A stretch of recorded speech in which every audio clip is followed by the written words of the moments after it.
2NURFM.com, a broadcast service of the University of Newcastle. Good morning to John Fischetti, University of Newcastle, Head of Education. Just mentioned that the kids are back at school and you can hear the collective sigh of relief. But I actually enjoy just taking a break from that routine, John.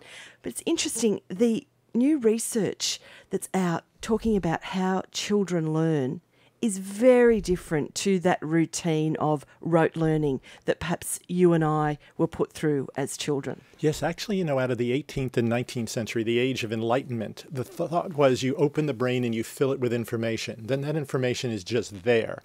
And that's actually so different than what we're learning about how learning really takes place. So what does happen? Take us through it. How do kids learn? How do we all learn? Well, a lot of this is emerging. So what we're doing is piecing together from neuroscience, psychology, learning theory, and a lot coming from the special ed field that really just, if we think about the notion of how we think we read, I always assumed that when we read letters and we made them words and sentences, we remembered them as letters and words and sentences. When we really are taking snapshots, mini videos all the time of what we read, and we piece those together like the old flip book that used to make pictures where there might be a monkey jumping. And the problem with that is we don't realize we're doing it, but we store those videos back and those become the memory files, like your maybe video file at home. I know exactly what you're talking about. It's like when you read a book and then you go and see the movie and you're disappointed because the movie's not as good as the movie you made in your mind when you read the book. Right. And people often say, oh, the film wasn't as good as the movie. It's actually, they're saying, your film wasn't as good as the film I had running in my head when I read that book. And we're making movies every moment, but we're not making them every fraction of a second. We're making them with a gap, and that gap becomes where we forget things. So one of the reasons eyewitnesses' accounts, even though they're used in court as the primary evidence, are so faulty is we actually don't remember the space in between. So we only have partial memory. And so when people recall things, even about yesterday, they're only remembering the pieces of it that the video stuck.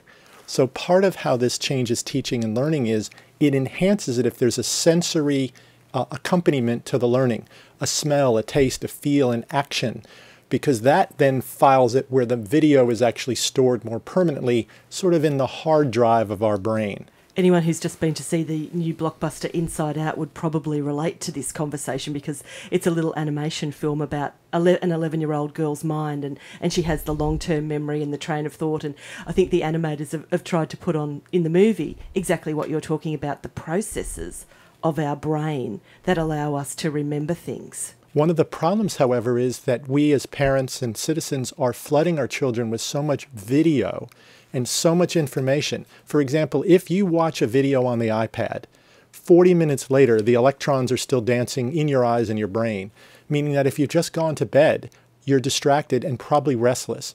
So some of what we have to do is learn how to turn it off at the right times, because the stimulation might actually be counterproductive to a healthy life or a restful sleep or a normal conversation. Because what we've also learned is that we're teaching our young people to multitask. I'm listening to the radio while I'm doing the laundry, and maybe I'm texting my friend, and but none of that is actually going well, because we actually as humans are still rather simplistic, where we can only do one thing at a time. I can talk to you, you can talk to me, but if I'm texting now, not only is that rude, I'm not listening to you. And a lot of relationships that children have with their families now are all in disconnect because people are doing too much things. There's too much noise and static and too much distraction. So while the video is how we actually remember, we've got to channel it to try to do one thing at a time and do it well. And remember, there's an off button to some of this stuff as well. So it's about also teaching our children to be good listeners. Yes. And giving them the opportunity to listen without the screen in their face, without the phone beside them, and say, hang on a minute, turn all that off, look at me, and let's have a conversation, let's listen to each other. Is that part of it? Yes, absolutely. And then the tactile response of having a book in your hand still can't be replaced by the video, in that we and the social notion of reading to your daughter, the aspect of understanding the stories and imagining them, still create a brain flux that's important, because we may have replaced that now by just handing the iPhone to the kid to keep them busy, but we might want to take the time to read a book with them and get them excited about the story of the bunny or the princess or whatever we're reading. But in doing so, we're also bonding. We've turned the rest of the world off. You and I are the two most special people in this moment. Children are missing that because it's all about Angry Birds, or it's all about watching the video, and that's so appealing to the brain that it actually could be a deficit that we're exaggerating every day when we think it's a fix for kids because they're excited about it. Well, I know you've only got to go out to a restaurant and look at children in a restaurant, and 9 times out of 10, they will be on a phone or an iPad while mum and dad are chatting. Yeah. The kids are gainfully employed, watching the screen, whereas once upon a time, they might have been colouring in, they might have been talking, they might have been running around the restaurant causing havoc, and most people saying, why do kids bring their children out? But exactly what you're saying, we probably need to be saying, well, what are you doing on your phone? Can you explain it to us? Let Dad know, or whoever and I have a look. Okay, put it down now. Let's read the menu. That sort of thing. Is that also what you're getting at? And one really? little methodology that teachers in the upper grades can use, since Twitter's such a popular tool, if we were just explaining some scientific fact in class the traditional way, now I create just on a piece of paper, 140 characters, punctuation doesn't matter, write me the definition of what we just talked about. Awesome. Then exchange it. So Meryl, you get John's, John's gets Meryl's, and now turn it into a proper essay. So we take what seems appealing in the online world, reach to the children where they're kind of say, that's cool, but then we still have it turn in the proper essay because that's what's going to be assessed.